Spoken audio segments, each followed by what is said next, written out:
गुरु ब्रह्मा गुरु विष्णु गुरुदेव महेश्वर गुरुरेव परम ब्रह्म तस्मै श्री गुरुवे नमः। ओम सच्चिदानंद रूपाय कृष्णाय परमात्मने नमो वेदांत विद्याय गुरुवे ब्रह्मा साक्षिणे ब्रह्मानंदं परम सुखदं केवलं ज्ञानमूर्तिं दन्दातीतं गगनसदृशं तत्त्वमस्यादिलक्ष्यम् एकं नित्यं विमलं चलं सर्वदिशाक्षिभूतं भवातीतं त्रिगुणरहितं सद्गुरुतं नमामि सद्गुरुतं नमामि सद्गुरुतं नमामि।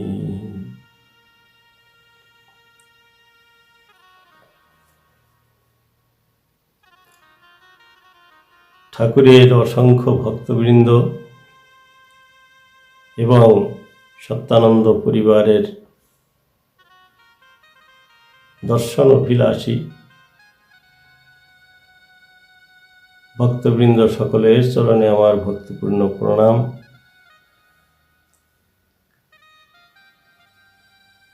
দূর দূরান্তে নিকটে যারা যেখানেই থাকুন না কেন সকলেই প্রভুর ভক্তগণ, সকলের চরণে আমার ভক্তিপূর্ণ প্রণাম নিবেদন।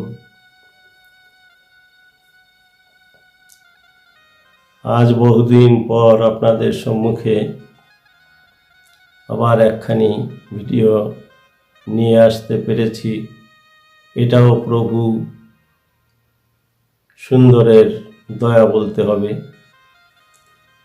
কেননা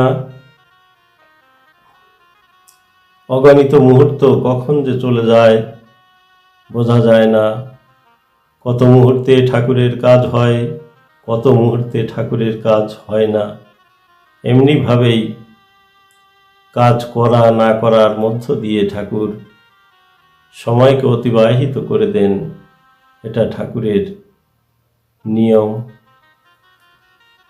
সেই নিয়মের মধ্যে দিয়ে কত মানুষ আসে, কত মানুষ চলে যায়, কত জীবজন্তু বেঁচে থাকে, কত জীবজন্তু চলে যায়, সবই সেই পরম প্রভুর করুণা কৃপা বলতে হয়।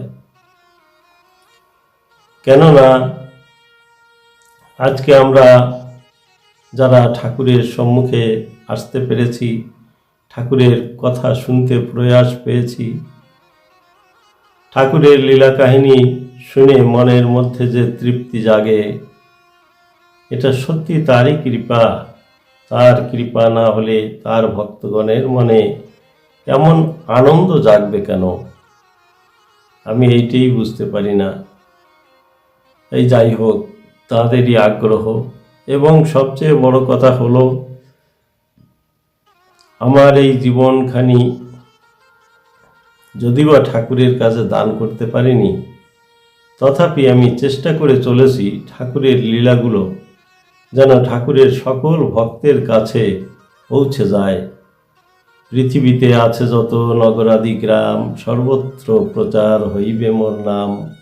পরম প্রভু এই কথা বলেছিলেন, আর সেই প্রভুরই উত্তরসূরি শ্রীমৎ নীলকান্ত সুন্দর, শ্রীমৎ সত্যানন্দ প্রভু সুন্দর তথা অন্যান্য গুরু গোসাইগণ সকলেই সেই পথের অনুসারী। এবং তেমনি করে আমারও উদ্দেশ্য যেন ঠাকুরের লীলা ঠাকুরের ভক্তদের কাছে সমানভাবে পৌঁছে যায়। তাই যে যেখানেই থাক, পৃথিবীর এক প্রান্ত থেকে অন্য প্রান্ত পর্যন্ত আমার এই ক্ষুদ্র কথাগুলি যেন পৌঁছে যায়। ঠাকুরকে নিয়ে বলা তো ঠাকুরের কথা। যে আছো যেখানে নিখিল ভুবনে, নিকট অথবা দূর, এসো হে সকলে প্রাণফুল দলে, পূজা হবে শ্রী প্রভুর। এই যে আহ্বান, এই যে মহাপুরুষের প্রাণের উক্তি, সেই উক্তিতে স্বর মিলিয়ে আজ আমিও সেই একই কথা বলবো যে যেখানেই দূরে নিকটে যে যেখানেই আছেন সকলে মিলে যেন আমাদের এই প্রভুর লীলা কাহিনী শ্রবণ করে মনটাকে যেন সেই ঈশ্বরের কাছে যেতে হবে এই ভাবধারায় তৈরি হয়। কেননা মানব জীবনের সার্থকতা হলো জগতে জন্ম নিয়ে সেই পরম প্রভুর কাছে পৌঁছে যাওয়া, ঈশ্বরকে পাওয়া, নিজেকে জানা কি আমি। এই যে জানা অজানা এর বাইরে যে মহাত্মা, যে কি দিয়ে যে তাকে উপাধি দেওয়া যায় এটি তো বলতে পারি না। যাই হোক, সেই পরম প্রভু বলেই বললাম। সেই পরম প্রভুর নিকট থেকে আমরা এসেছি, আবার পরম প্রভুর কাছে পৌঁছে যাব, এটি আমাদের সকলের জীবনের নিশানা বা গতিপথ, গন্তব্য পথ। সেই পথ বেয়ে চলেছি। আজ অনেক মহামানব, সকলের কথা তো আর বলে পারা যায় না। কিছু মহামানব জগতে আসেন জগতের হিতে, মানব কল্যাণে। সেই সকল মহাপুরুষদের কথা কিছু কিছু বলতে ইচ্ছা করে। যেমন আজকে আমরা যে কথাটা বলতে চলেছি, শ্রীমৎ অসীমানন্দ প্রভু সুন্দরের প্রিয় ভক্ত শ্রী সুধানন্দ স্বামীজির কথা বলতে চলেছি। যে মানুষটাকে আমরা খুব বেশি দিন আমাদের মধ্যে দেখতে পাইনি, তিনি অন্যত্র থাকতেন, বাংলাদেশে থাকতেন। এপারে এসে রেল স্টেশনের পাশে সঙ্গতি নামক স্টেশনের নিকটে আশ্রম স্থাপন করেছিলেন এবং সেই সুবাদে তিনি আমাদের এই অঞ্চলে একবার দুবার ঘুরে গিয়েছেন। এটা কেউ কেউ দেখেছি, কেউ কেউ দেখতে পারিনি। তার লীলা কাহিনী বা তার সঙ্গে হয়তো পরিচয় আমাদের তেমনভাবে হয়নি। তবুও যে এই যে ঠাকুরের প্রিয় ভক্ত, ঠাকুরের যে প্রচারকারী, যিনি প্রচার করতেন, এই মানুষটা সম্বন্ধে দু কথা বলবো। কেননা এই ভিডিওটা করবার কথা ছিল অনেক আগে, যখন তিনি গিয়েছেন তার পরের দিনই তার সম্বন্ধে জানতে পেরেছিলাম। কিন্তু ভেবেছিলাম বাংলাদেশ থেকে যদি সেই মানুষটার যে আশ্রম তৈরি করেছেন, সেই আশ্রমের ফটোটা যদি সকলের সামনে তুলে ধরতে পারতাম, মনে খুব আনন্দ হতো। সেই উদ্দেশ্যেই কিছুদিন দেরি করলাম, কিন্তু সে সম্ভব হলো না, যার ফলে নাকি আমি আর সেই আশ্রমের ফটোটা দিতে পারলাম না। তবে সেই মানুষের ফটোখানা দেব, যে মানুষটাকে নিয়ে আজকে দুটো কথা বলতে চলেছি। যাই হোক, এনার ইতিহাস কিছু বলবো। ঠাকুর সত্যানন্দ প্রভু সুন্দরের সঙ্গেও এই মানুষটা অনেকদিন ঘোরাফেরা করেছিলেন, কিন্তু এনার মন সেখানে বসেনি।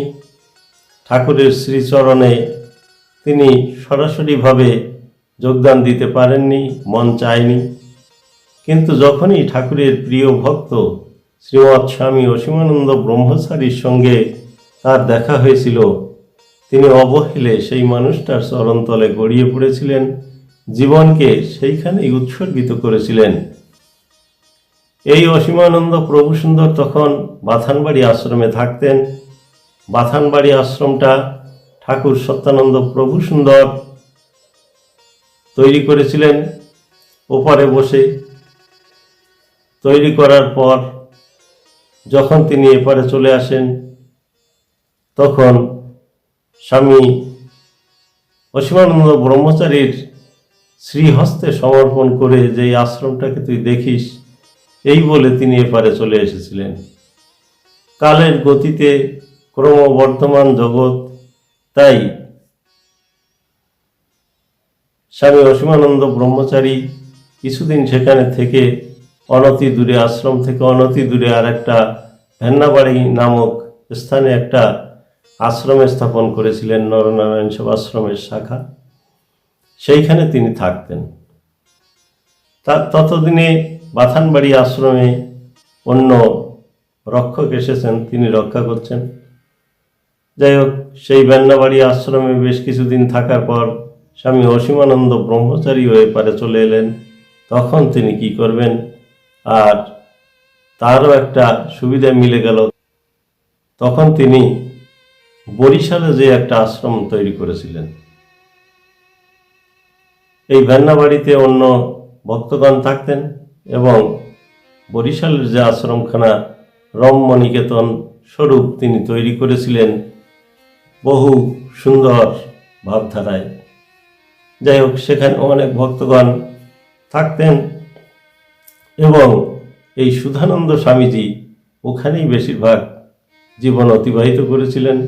পরবর্তীতে জীবনের শেষ প্রান্তে এসে তিনি কয়েক বৎসরের জন্য সংহতি নামক স্থানে, মানে রেল লাইনের পাশে, বনগা, শিয়ালদা থেকে বনগা রেল লাইনের পাশে সংহতি নামক স্থানে তিনি আশ্রম রচনা করেছেন। সেখানে আশ্রমটাও 2-4 জন সন্ন্যাসী রয়েছেন, তারা দেখাশোনা করছেন। একদিন এই সুধানন্দ ব্রহ্মচারী তিনি এলেন পাখান্জরে শ্রী শ্রী ঠাকুর সত্যানন্দ পরমহংস দেবের যে তৈরি করা আশ্রম, সেই আশ্রমে মকর মেলায় যে উৎসব হয়, সেই উৎসবকে কেন্দ্র করে তিনি এখানে পৌঁছেছিলেন ভক্তবৃন্দদের সঙ্গে। পৌঁছে তিনি উদ্দেশ্য ছিল যে গুরুদেব, তার পরমারাধ্য গুরুদেব শ্রীমৎ অসীমানন্দ ব্রহ্মচারী জি, তিনি আশ্রম করেছেন পোরবেলা, উমরকোটের পোরবেলা 1 নম্বর গ্রামে। সেই পোরবেলা 1 নম্বর গ্রামে তিনি আসবেন। এমন সময় এই পোরবেলা এরিয়ার, অর্থাৎ উদয়পুরের, তারই গুরু ভাই কয়েকজন গিয়েছিলেন গাড়ি নিয়ে, নিজেদের গাড়ি নিয়ে সবাই মিলে গিয়েছেন ঘুরতে। এইবার তিনি যোগাযোগ করলেন যে কিভাবে আসা যায়। তখন সকলেই ওনাকে তেমন জানতেন না, যদিবা তবুও নাম শুনেছিলেন সুধানন্দ ব্রহ্মচারী, বাংলাদেশে থাকেন। তাই সবারই ইচ্ছা হলো যে এনাকে নিয়ে যাই। নিয়ে এলেন, উদয়পুরে থাকলেন। যেদিন এলেন সেদিন তো ক্লান্ত হয়ে গেল। পরের দিন যখন গান বাজনা করলেন বা ঠাকুরের কথা যখন বলতে লাগলেন, অসীমানন্দ স্বামীজির লীলা কথা যখন বলতে লাগলেন, তা শুনে সকলের মন কেমন যেন একটা খুব ওনাকে আপন ভেবে নিল এবং সেই হিসেবেই কয়েকদিন তিনি এখানে অবস্থান করলেন। পরের দিন এসেছিলেন স্বামী অসীমানন্দ ব্রহ্মচারীর সঙ্গে দেখা করতে। দেখা হলো, গুরু শিষ্যে একটা অব্যক্ত আনন্দে ছিলেন। এইভাবে কিছু শিষ্যদের বাড়িতে বা কিছু গুরু ভাইদের বাড়িতে তিনি ঘোরাঘুরি করেছিলেন। বহু শিষ্য তিনি জীবনে করেছেন। এই ঘোরাঘুরিটা হয়েছিল 1998 খ্রিস্টাব্দে। এই ঘোরাঘুরির পর তিনি চলে গেলেন বাংলায়, আবার এলেন একাকী।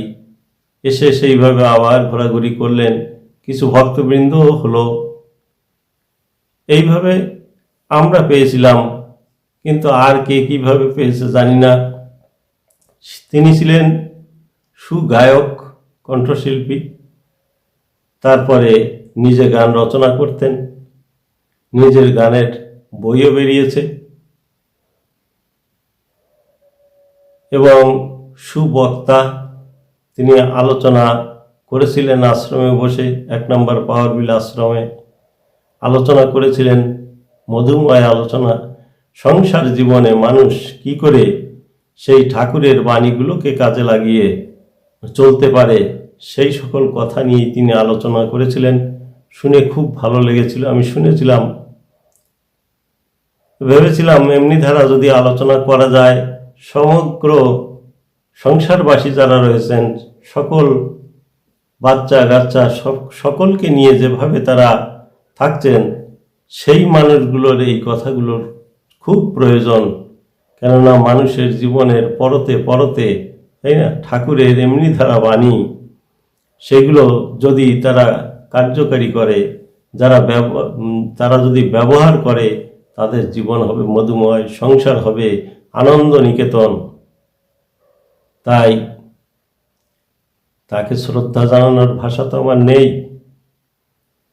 তবুও বলি যে এই ক্ষুদ্র মানবের ক্ষুদ্র প্রণামটুকু তুমি নিও। গুরু ভাই, জীবনে তো তোমাকে তেমনভাবে কাছে পাইনি, যতটুকু পেয়েছিলাম, যৎসামান্য পেয়েছিলাম, তার থেকে দুটো কথা বেরিয়ে এলো। আর যদি বড় করে পেতাম কাছে, তাহলে মনে হয় আরও কিছু বলতে পারতাম। তাই তোমাকে সাধুবাদ, তোমাকে প্রণাম, তোমাকে শ্রদ্ধা জ্ঞাপন করা ছাড়া আমার আর কিছু নেই অবশিষ্ট। যাই হোক, তুমি যে দেশে যে লোকেই থাকো না কেন, আর একটা আশ্চর্য কথা এই যে স্বামী অসীমানন্দ ব্রহ্মচারী যে তিথিতে বুধবার, যে কাত্যায়নী ব্রত শেষে যেদিন তার আশ্রমে উৎসব চলছিল, সেই ভরা উৎসবের সময়ে শোনা গেল তিনি দেহ রেখেছেন মালকানগিরি গ্রামে। সেই মালকানগিরি থেকে তাকে নিয়ে আসা হলো। এর আগে তিনি একদিন ভবিষ্যৎবাণী করেছিলেন, আমি যেদিন উঠে যাব না, সেদিন অনেক লোক আসবে আমাকে দেখতে। সত্যি তাই, মহাপুরুষগণ কখন যে কি কথা বলেন সে কথা তো আমরা বুঝতে পারি না। সাধারণ মানুষ অসাধারণ কথার কি বুঝি? তাই তিনি বলেছিলেন যে কথাটি, যে আমার মরার পর দেখবি বহু লোক আসবে আমাকে দেখতে। সত্যি তাই হলো। তিনি মালকানগিরি থেকে সেই মর্মর দেহকে যখনই নিয়ে আসা হলো, দেখা গেল অসংখ্য লোক, নামযজ্ঞ চলছে আশ্রমে, সেই সময় অসংখ্য লোক তাকে দর্শন করলেন। তাই এই যে ভবিষ্যৎবাণী কার্যকারী হলো ঠিক সেই দিনটাতে, কয়েকটি বছর পর 2025 সালে সেই দিনটিতে, বুধবার ডিসেম্বর মাসের 3 তারিখ, এই স্বনামধন্য বা ঠাকুর অসীমানন্দ ব্রহ্মচারীর প্রিয় শিষ্য, প্রিয় ভক্ত, তিনি আমাদের থেকে বহু দূরে চলে গেছেন অদৃশ্য লোকে। জানি না নিকটে আছেন কি দূরে আছেন। তাই তুমি দূরে থাকো আর নিকটে থাকো, যেখানে থাকো বন্ধু, একবার অন্তত এই অভাগার কথাটা মনে রেখো। যাই হোক, সকল ভক্তবৃন্দের চরণে আমার ভক্তি রেখে শ্রীগুরুকে প্রণাম করে আমি আমার বক্তব্য এখানেই শেষ করছি। যদি আর কোনো দিন তার সম্বন্ধে কোনো কথা জানি, তাহলে আপনাদের সামনে তুলে ধরব আনি। জয় জয় বিশ্ব সুখ সত্যানন্দ শ্রীমৎ স্বামী নীলকান্ত মহাপ্রভু প্রেমানন্দে হরিধ্বনি বলমন হরিবল। জয় জয় অসীমানন্দ প্রেমানন্দে হরিধ্বনি বলমন হরিবল। রাধা কৃষ্ণ প্রেমানন্দে হরিধ্বনি বলমন। নিতাই গৌর সীতানাথ প্রেমানন্দে হরিধ্বনি বলমন হরিবল। সর্বসাধু গুরু বৈষ্ণব প্রেমানন্দে হরিধ্বনি বলমন হরিবল হরিবল হরিবল।